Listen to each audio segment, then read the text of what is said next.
नमस्कार, मैं चित्रंजन कुमार और आप देख रहे हैं सिटी न्यूज़।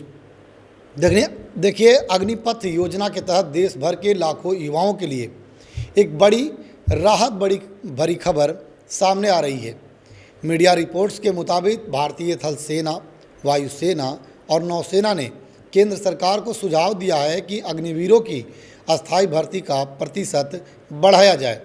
वर्तमान व्यवस्था के अनुसार 4 वर्ष की सेवा पूरी करने वाले केवल 25% अग्निवीरों को ही नियमित सेवा में शामिल किए जाने का प्रावधान है, लेकिन अब तीनों सेनाओं ने अपने अनुभव और आवश्यकताओं के आधार पर इस प्रतिशत को बढ़ाने की सिफारिश की है।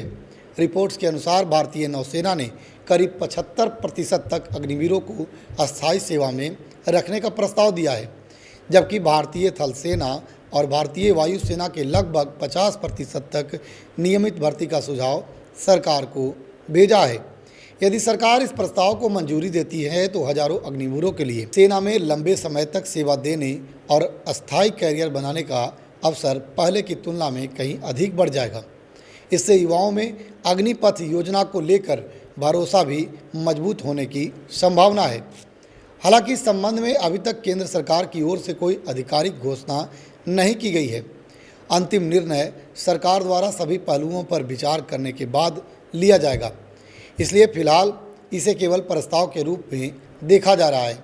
गौरतलब है कि वर्ष 2022 में शुरू की गई अग्निपथ योजना के तहत युवाओं की 4 वर्ष के लिए सेना में भर्ती की जाती है। सेवा अवधि पूरी होने के बाद चयनित अग्निवीरों को नियमित सेवा में शामिल किया जाता है, जबकि शेष अग्निवीरों को सेवा निधि पैकेज सहित अन्य सुविधाएं प्रदान की जाती है।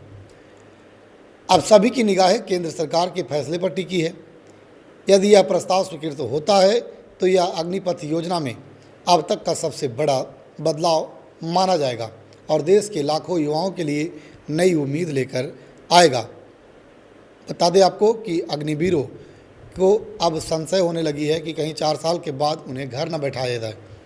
अभी जो तीनों सेनाओं के द्वारा जो यह प्रस्ताव सरकार को दिया गया है वह काफ़ी सराहनीय है, लेकिन अब सरकार क्या कुछ करती है इस पर आगे देखा जाएगा। बाकी खबर को लेकर आपकी क्या प्रतिक्रिया है कमेंट बॉक्स में बताइएगा। हम मिलते हैं अगली खबर के साथ, तब तक के लिए दीजिए इजाज़त। देखते रहिए सिटी न्यूज़। धन्यवाद।